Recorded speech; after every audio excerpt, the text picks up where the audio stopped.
Nigeria is in the grip of a kidnapping epidemic. Heavily armed gangs terrorize cities, towns, and highways. These are some of the weapons that we have recently recovered from bandits. Wow. We don't even use this in the police. They seem to take anyone at will.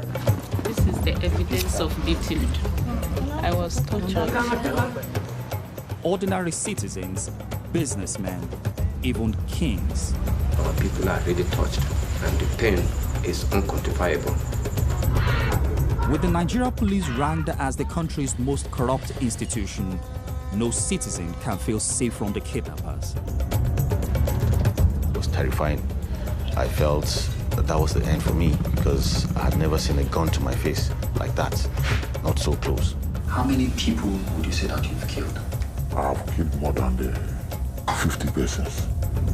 But the new anti-kidnap unit, led by Nigeria's most famous cop, Deputy Police Commissioner Abba Kyari, claims they are the answer.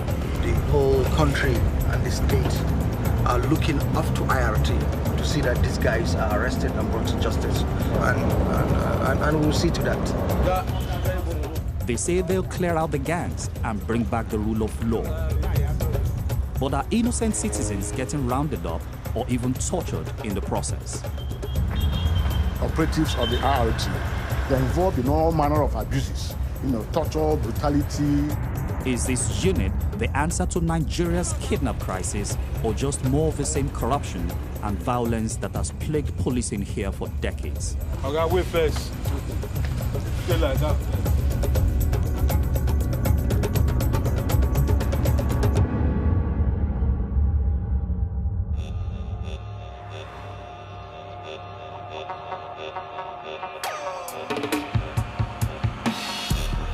Northern Nigeria. Armed bandits roam the countryside on the outskirts of major towns and cities. For years, they have terrorized local highways, kidnapping and murdering. Thousands of people have been taken, millions of dollars in ransoms paid.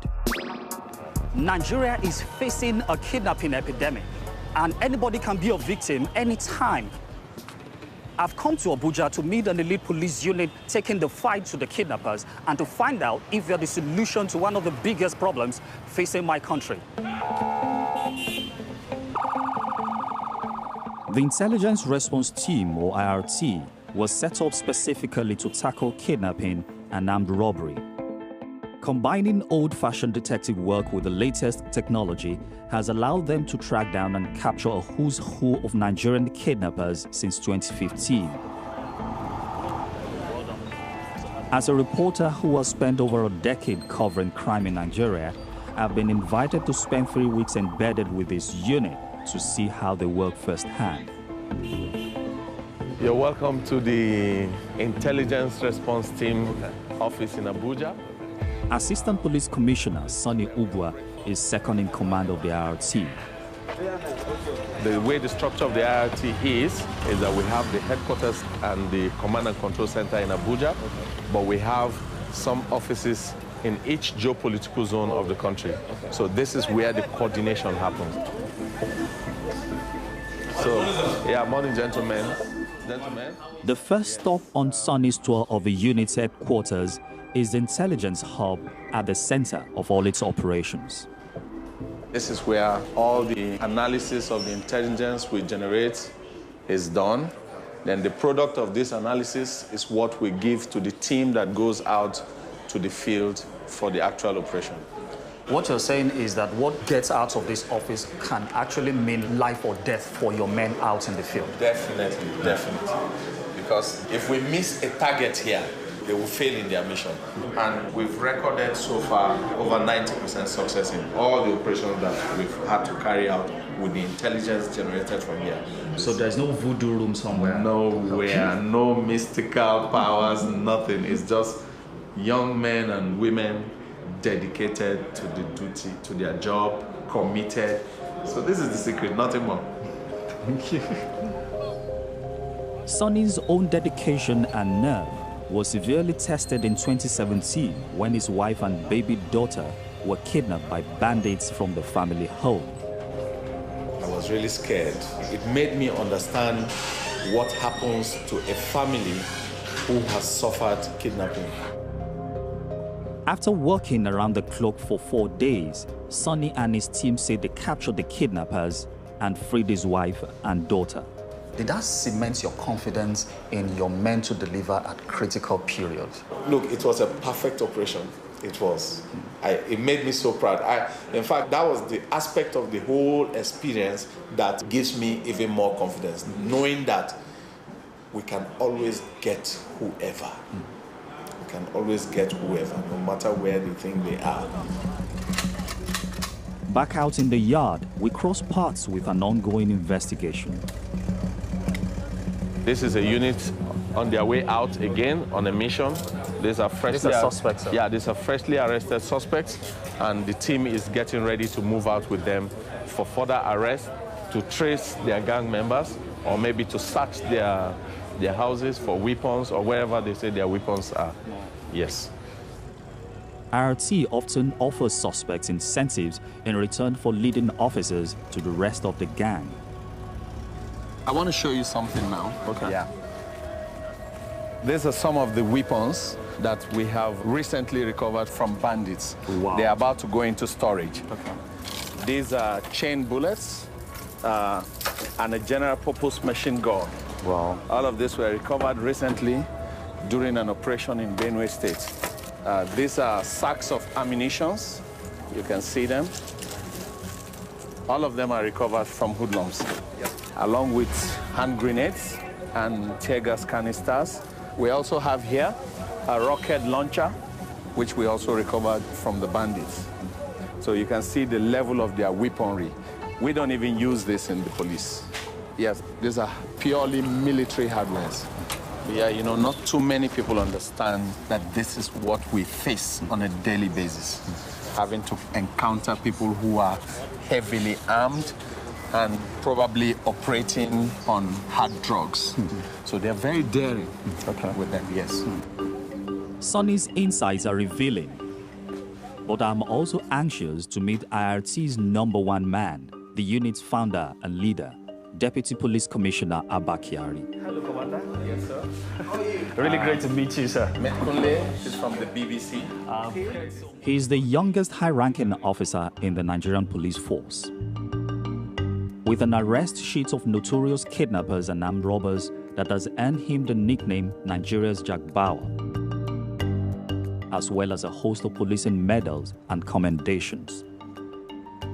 When this place was set up, you were the first commander. Yeah, sure. I am the pioneer commander, yeah. What was the real idea? Was it felt that there is need for a unit that is solely based on intelligence? Yes. You know, when this new administration came in, they decided that there should be a special unit that should be created, who are going to be trained on how to use intelligence to go out in the field and get the people arrested.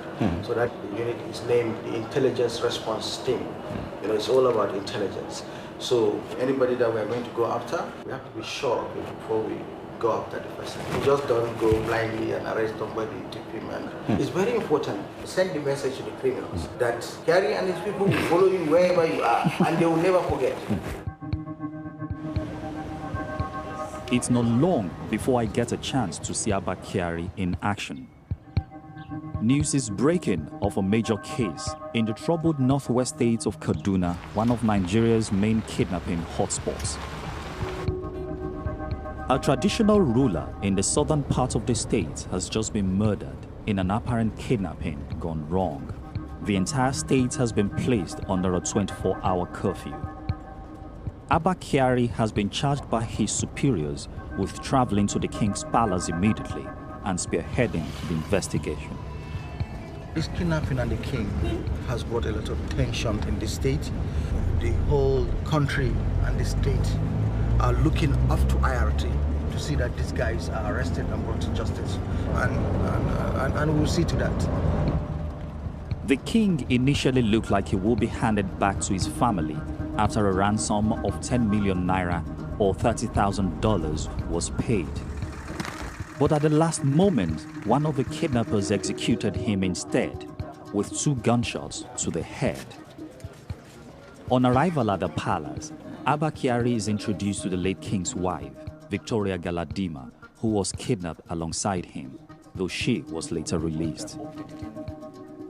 He asks how she was handled by the kidnappers. This is the evidence of beating. I was tortured. And mommy, they're like how many? They were 9. Even when they were going with you inside the bush? Yes, they were 9 in number. It's a high-profile case. The money I get to our solving case there. So the guy said that in the faru, haga abun da faru duka sannan sun ji kuma is very bad abu da aka yi. To shi yasa IG now directed zo mu shiga investigation din nan that we should trace where na duk inda suke mu samu su so that they will come and face justice. But abun da suka yi. I believe the only thing you can do to give us the courage to believe that government is concerned is to fish out these perpetrators of this evil act. Yes, sir. And bring them to justice, as you have said. We therefore say thank you, and we hope that you do your work without fear or favor. Thank you very much for coming. You're welcome. This case threatens to ignite ethnic tensions in an already volatile region of Nigeria. It's essential that IRT's actions are swift and decisive if retaliatory violence is to be avoided. The king's driver, Timothy Katari, was kidnapped alongside him and stayed with his chief to the end, narrowly escaping the same fate. Shocking. You can see where the bullet entered and came out. Now, Timothy is recovering from his injuries in hospital.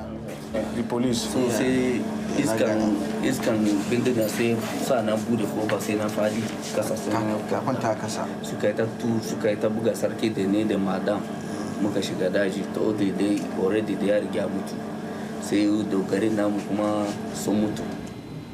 They were marched around 25 kilometers into the thick bush. Yana da 100 million naira ya ba su za su sake shi. Sai mai gida na ce shi bai da kudi. Sai suka ce to sun san wurin da za su ji gaskiya. Sai sun zo suka tube ne da safe. Suka ta man duka baya. After 5 days, the kidnappers reduced the ransom and allowed their victims to communicate with the chief staff so the ransom could be delivered. Sai suka ce to a kawo gudun sai aka ce to irin around 5 o'clock a kawo musu gudun. Sai suka ce mai gida yau za ka sha ruwa da driver dinga za ku tafi gida za ku sha ruwa muka ce mun gode. Suna ce to in haka dina ne muna jin musu mota a kwalta su bar mu za mu kai. To lokacin da ya same na nan ban ji ba. Kawai sai na ce wayo Allah sai na ga kawai sai ya wuna ma mai gida na kai kawai tau. Daga na ce ku duba nan aka duba nan aka ganga mai gida na yana kwance ga aji. From what we discovered, altogether, like 8 people have been killed by this group in this very operation. So it's an extremely deadly group. Do you think that this same group might have been involved in some brutal kidnapping in the past where they've killed people? Yes, it's possible. You know, there are so many other kidnappings where people have been killed around Kaduna, all over. And it's all by this kind of people. I hope you understand. Abba Kyari's investigation continues. We head out to the very stretch of road where 1 week earlier, Timothy, the king, and the king's wife were taken from their vehicle and marched into the bush, and where 4 of their entourage were murdered in cold blood. District Police Officer John Hammond was the first policeman to respond to the scene and witness the carnage the kidnappers had left behind. What are we looking at right now? They're coming from this side. Yeah. When they're coming from this side, the chief's vehicle stopped here. Yeah. So they orderly have noticed that there are armed robbers. So he removed his chevron from there. When he came here, they noticed that they discovered that he's a policeman because the horse of the pistol is with him here. So when they noticed that, they drag him down and shoot him here. Yeah, so, and you can see the spot where the bullet hit. Yes. You can see the small hole. So you can see that some people are already on the ground, and these guys went ahead to shoot them in the head. Shoot them and kill them. So it's very sad, very bad. But by God's grace, we're going to get them. They must surely answer for this thing. You can see the other one here, too. You can see the spot. This is where they just fired the first time. I've never experienced this. This is my 30 years in the police. I'm telling you, it's too sad. Very, very sad. Following a 6-month investigation, operatives from IRT arrested the suspected ringleader and charged him with the kidnapping and murder of the king.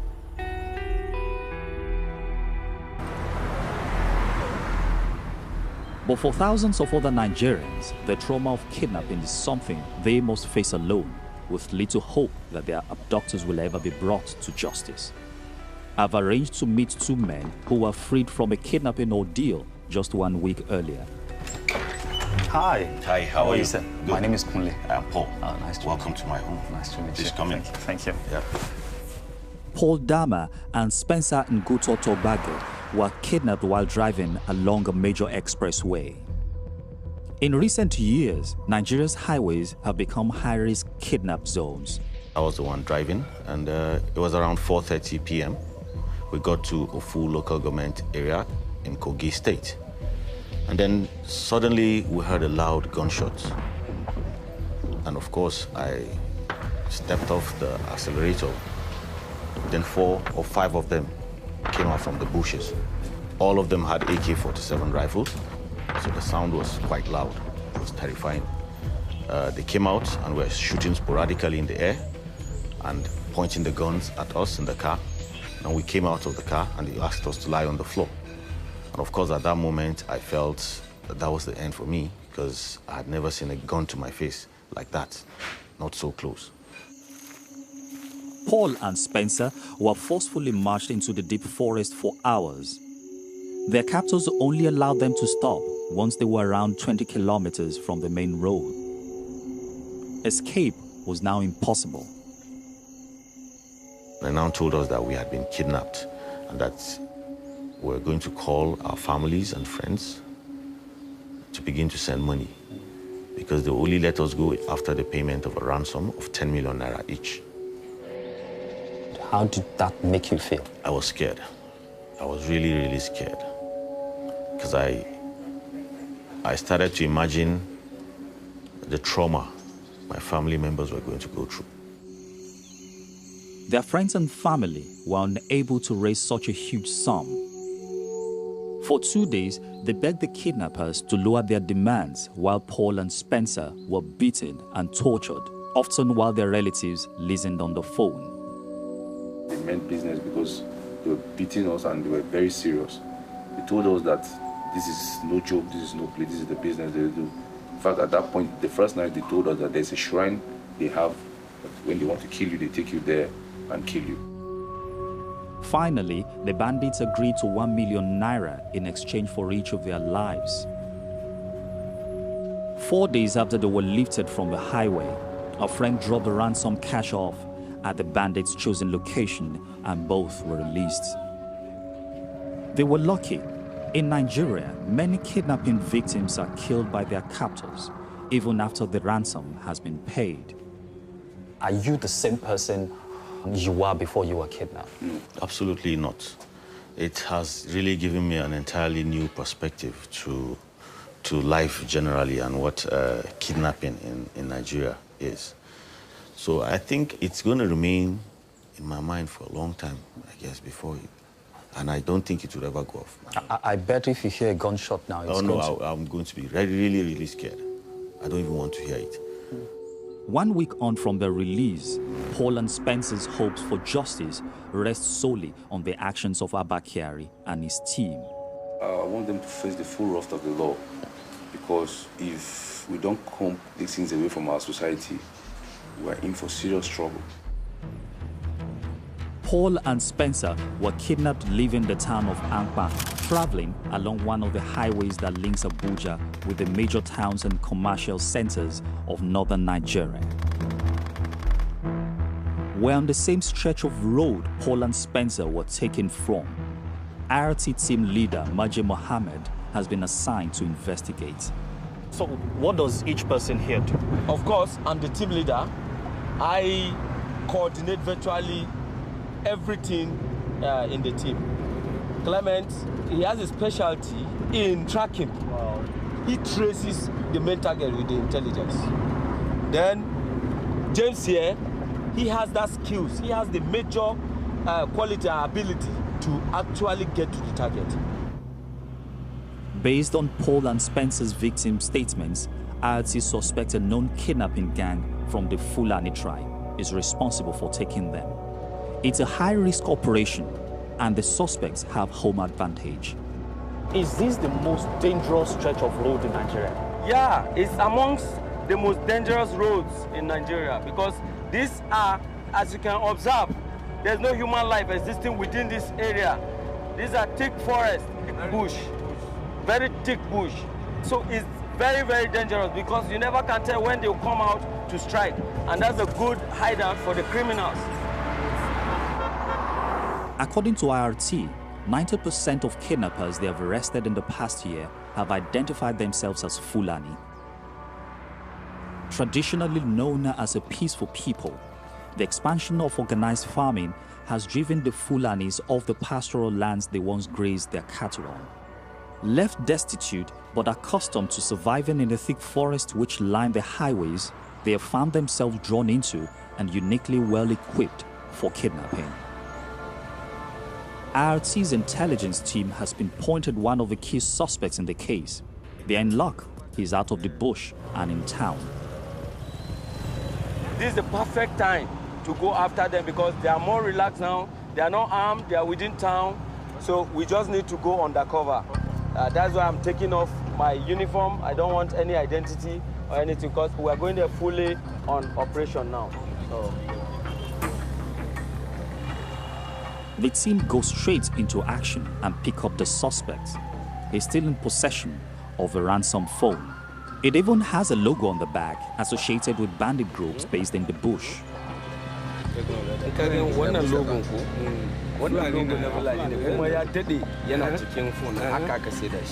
Mostly they use this big source from the Fulani. From the Fulani. They use for negotiation of the ransoms. This is the phone.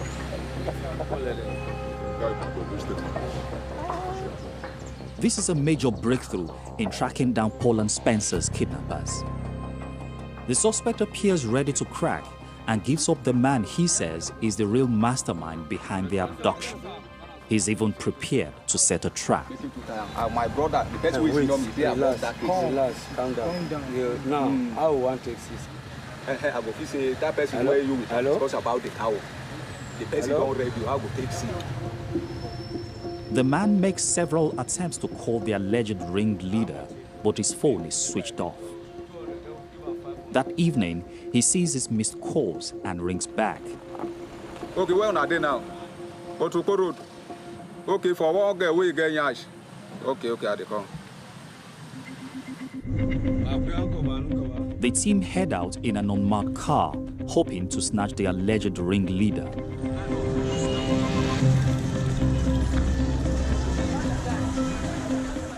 They find him in a bar with two other apparent gang members.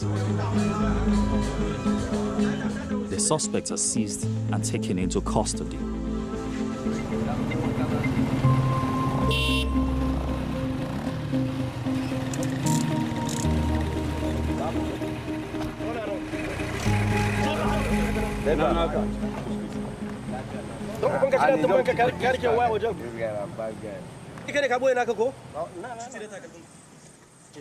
The unit's main suspect is adamant he wasn't involved in the kidnapping.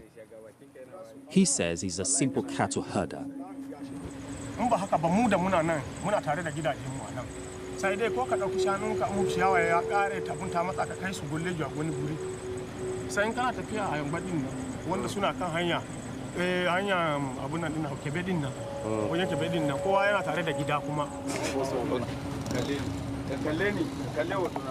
Margie immediately tries to confirm the suspect's identity. He takes their photos and sends them back to the kidnapped victims. I have his number. I just gave them some shots. I want him to identify them for me. For now, there is already enough evidence to hold the suspects. These alleged bandits might be off the streets for now, but I can't help wondering whether these men will ever have access to a lawyer, or if their families have even been informed where they are. IRT might be effective, but there are worrying signs that due process isn't always top of their priority lists. The suspects are marched into the cells of a local police station.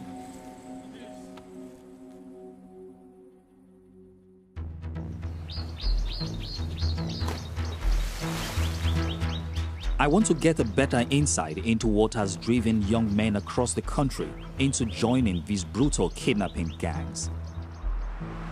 So I'm traveling south to where the kidnapping epidemic started, the oil-rich Niger Delta.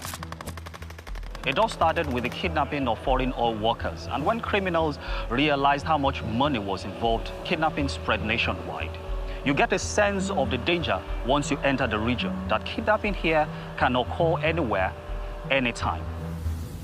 In 2006, Niger Delta militant groups, angered by the unequal distribution of the region's oil wealth, began kidnapping foreign oil workers, plucking them from ships and refinery platforms on the high seas and holding them for huge ransoms. But what began as a protest soon spiraled into a multi-million-dollar criminal enterprise affecting Nigerians at all levels of society. And for a lot of young people here, kidnapping is not just a source of livelihood. It's a way of life, one they're willing to die or kill for. Through my contacts, I've managed to find an active kidnapper who is willing to talk. Like hundreds of other young men in the region, he made the journey from militant to professional kidnapper.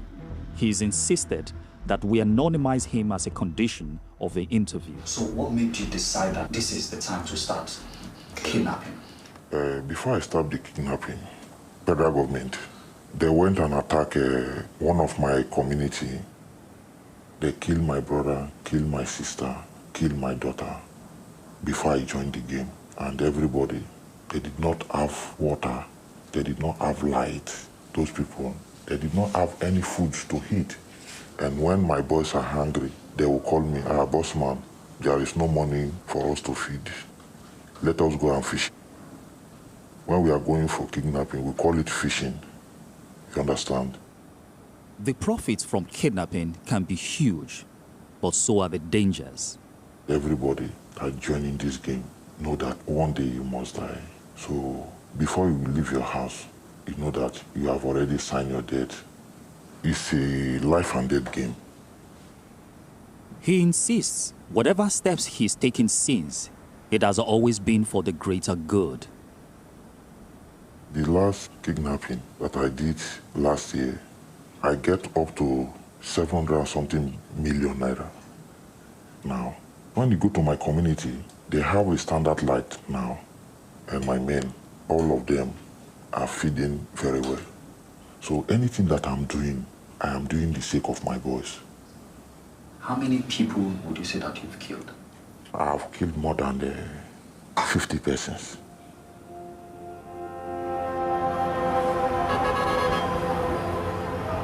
It is actually tough to look into the eyes of someone who says to you that he has killed up to 50 people before. At every point in the interview, I was expecting to see some glimmer of remorse, but I didn't see that at any point in time. And this sort of gives me a better understanding of how tough the war against kidnapping must be in Nigeria. The outbreak, which started in the Niger Delta, has now spread to all corners of my country. But IRT's founder and leader, Commander Abakiari, insists his men can solve Nigeria's kidnap crisis. He wants to prove it to me. Just 1 year ago, this expressway linking Abuja with Kaduna, one of the commercial capitals of northwest Nigeria, was a national kidnap hotspot. There are about 20 different groups. By and large, we have arrested about 18 of those groups, or even 19. There's only one group that is remaining. We have brought down kidnapping along this expressway from 10 kidnapping per day to less than 1 kidnapping in a month. Yes. The cells of the local police station are filled with alleged Fulani kidnappers removed from the highway by Kyari's men over the last year. Young men like Habib, currently awaiting trial. Habib admits he ran with a kidnapping gang before his arrest by RT officers this year, and even to his involvement in the murder of 4 victims in one botched operation. But he says he had no choice. When you kidnap someone, what do you do to them?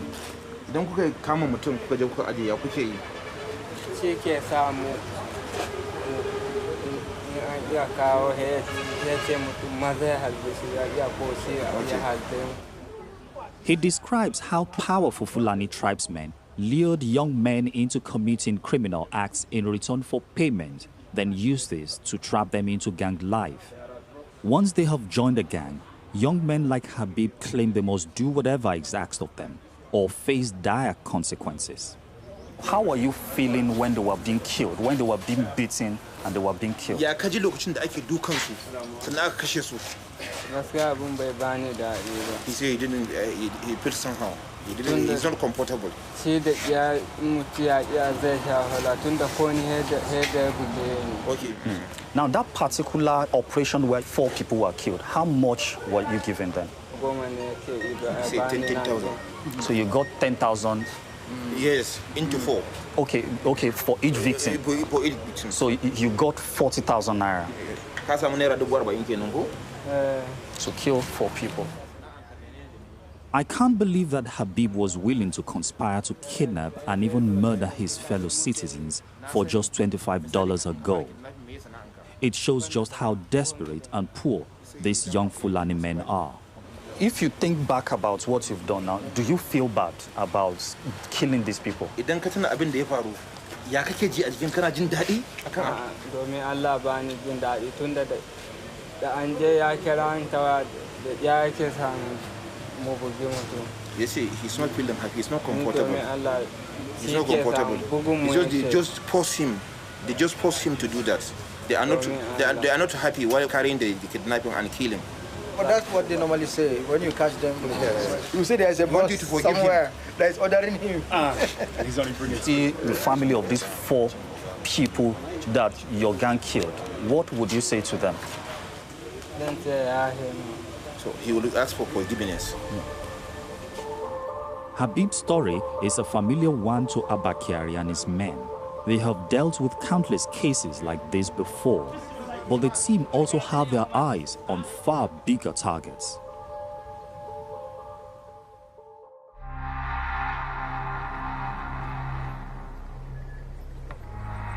I'm at the CID headquarters to meet a man who spearheaded what is seen as one of the unit's greatest victories.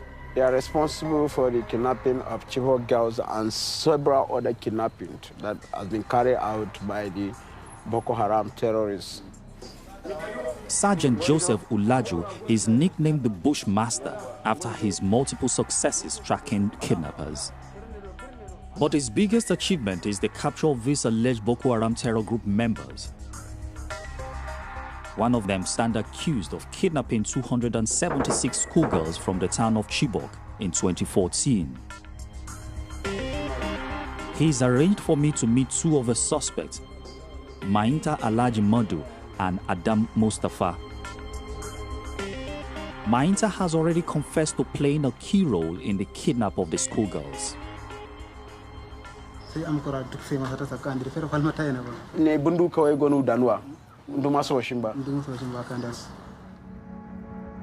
The militants transported the girls to fortified Boko Haram camps deep inside the Sambisa forest.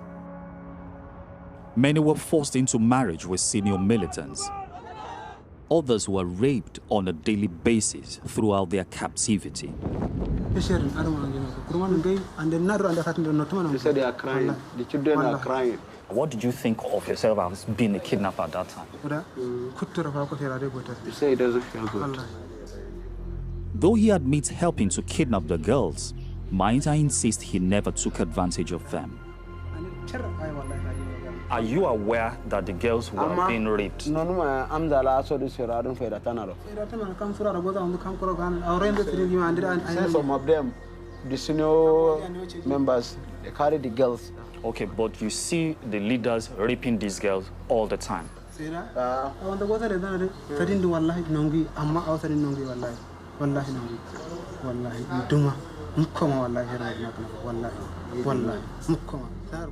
But the second man, Adam Mustafa, certainly appears to have been involved in the exploitation of young vulnerable women.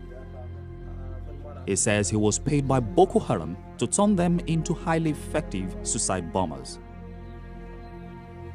When they kidnap them from villages, how do they prepare them to become suicide bombers?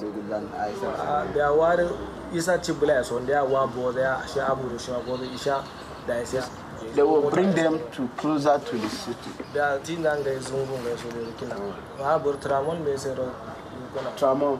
Then how many milligrams? 200 milligrams.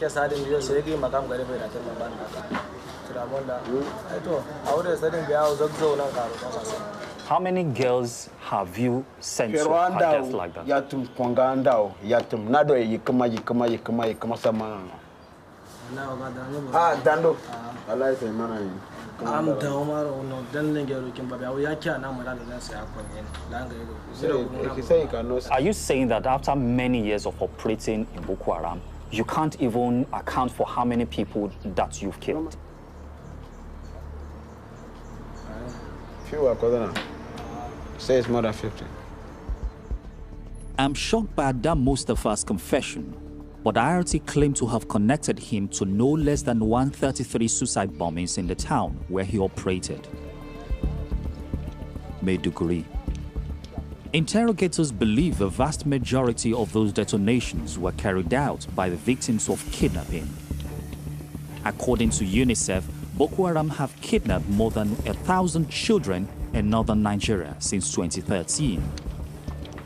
So for every girl that you send to carry a bomb and send to her death, how much do you get paid? You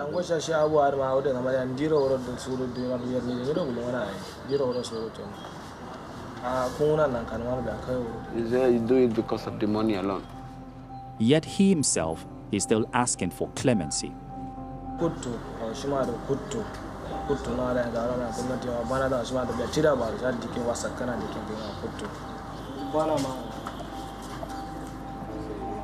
It's a story I've heard from most of the kidnappers I've met. I was forced to do it. I had no choice. But their victims may not find it so easy to forgive and forget.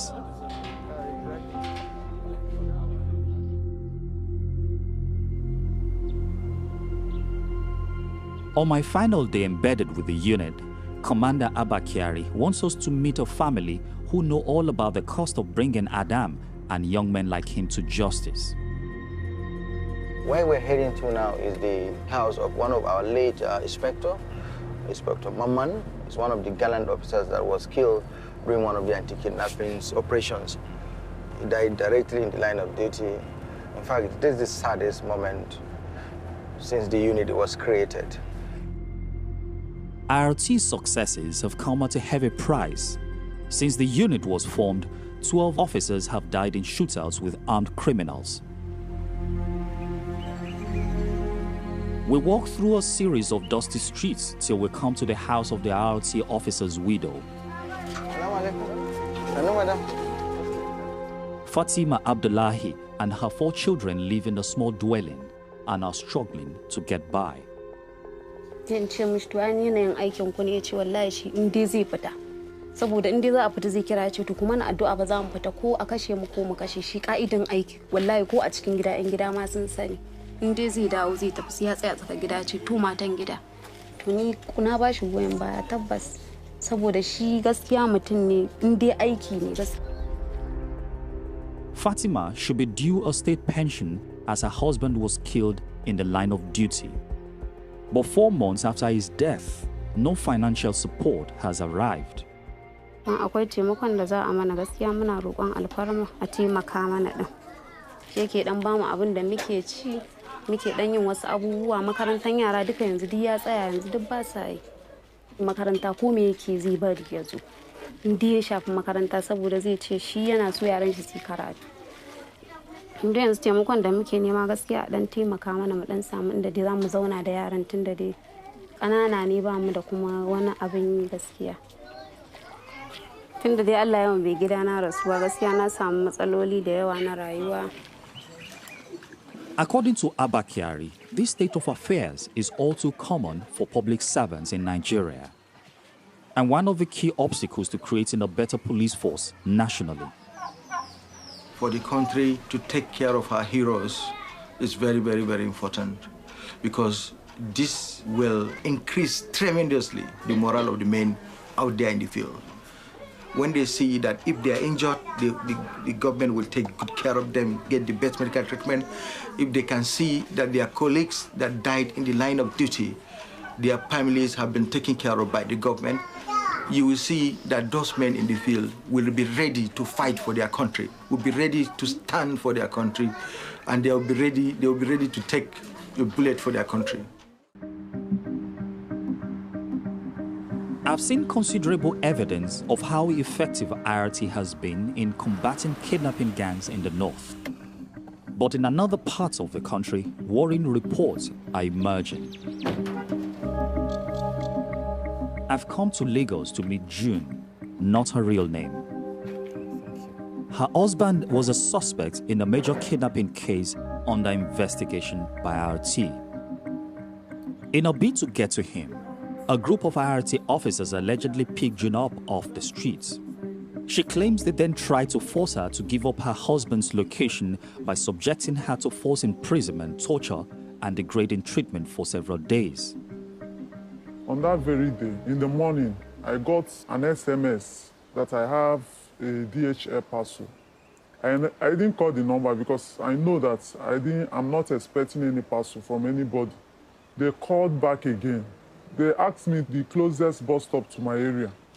I told them it's Olowonla bus stop. They said, okay. So when I got there, I saw 4 men. They are not in uniform, they are mufti. They said that I should enter the car. I said, I don't know you people. How can you just come? So all of them, they just hit me, bundled me inside the car. They brought out a gun and said they are going to shoot me if I don't close my mouth. June says the IRT officers drove her to the Lagos State Police headquarters. There, they placed her in a cell alongside other prisoners. They now say that they want my husband. I said, he's not around. So, I'm not my husband. Why should you come and pick me just like that? That they should please leave me, let me go. That I have a baby, a 1 year plus baby. They say no, that they are not going to release me, that I'm going to stay there for 4 months. And I'm begging them, please, can I make call and call my people? They say no, that I'm not going to make any call, that nobody will know where I am, that I will rot in the cell there. I say rot in the cell, that please, for the sake of my baby, please, can I go? If I just mention it, they will start beating me. Periodically, officers will take her out of the cell to an office inside the station, where June claims they will interrogate and torture her. The final time this happened was, she says, the most brutal. They now brought me out and took me to the Oga's office again and said that I lied to them. So they beat me up like 5 policemen. One of them hit me. You can see a scar there, here. One of them hit me on the forehead, here. That was when I fainted, when blood started splitting all their office. How did it make you feel, being in custody and not knowing what in particular you've done wrong? I feel so bad. I never know that somebody will come and pick somebody that didn't do anything or have any connection with any crime at all in her life, because all my life I've not been to a police custody in my life. And while you were in custody, what sort of treatment did you see was meted out to other inmates that were inside the cell with you? They used to hang them. They would tie their hand back, tie their leg, and hang them up. So blood. Are you saying they hang women like that? They hung women like that? Yes. That the blood will just enter your eyes, your head, everything. When they hang you, anything they ask you, you say yes. Even if they tell you that you kill your father, you kill your mother, you say yes. Are you sure that the IRT members were the ones who did this? They are the ones who did it. They are the ones. It's impossible for us to verify whether IRT officers did indeed engage in these horrific punishments. June has turned to local civil society group, the Network on Police Reform in Nigeria, or NOPRIN, in a bid to get justice. Okechukwu Nwaguma is NOPRIN's national coordinator. He says June's experience reflects a regular pattern of behavior by IRT officers operating out of Lagos. The truth is that IRT has been able to crack a very good number, very high numbers of, violent crimes, armed robbery, kidnapping, and because of that, Nigerians always see IRT, particularly Abakari, as a hero, but many Nigerians are not aware, or even if they are aware, they're willing to overlook the excesses, the way IRT treats criminal suspects while in their custody, and which for us is an issue of major concern. Now, what has your findings unearthed about the way they treat suspects? Torture, enforced disappearances, and then trying to force relatives of some of their suspects to confess, sometimes they even write statements for them and compel them to sign. How complicit would you say that the leadership of IRT is in all these things you've talked? Don't have any evidence that Abakari as a person has been involved, but officers under him have been involved, and these have been brought to his attention, but he hasn't done enough, in our view, to address the particular officers whose names keep coming up, to bring them to account. A lot of Nigerians who may not understand your motive will say, why are you so concerned about fighting for the side of the criminal suspects rather than fighting for the welfare of those who go out to look for them? We are not necessarily fighting on the side of criminal suspects. What we're saying is that they go about abusing legally established arrest and detention procedures. For instance, when you arrest somebody, if you must allow the person access to family, access to lawyer, access to Medicare. You don't detain indefinitely and fail to charge the person to court. So that's the point we're making. If somebody is arrested as a criminal, charge the person to court. Don't violate basic human rights. That is the point we're making. The testimony I've heard in Lagos is alarming. So on my return to Abuja, I arranged a final meeting with Commander Abakari. I want to ask him directly about allegations that some of his men are involved in widespread human rights abuses. You have offices or facilities all over the country. Is it a challenge controlling your men, many of whom have been accused of human rights abuses? Okay, we have been handling hundreds of cases, and then when you get case complaint about 2, 3, 4 cases, then you expect us to have 0 complaint. I hope you understand. And any complaint that comes to us, we look into it. If we see that our officer is found wanted, we normally take action on him. If you find out that somebody has been arrested for armed robbery and kidnapping, yes, you listen to him, but you investigate whatever you hear from him. Don't believe him just like that.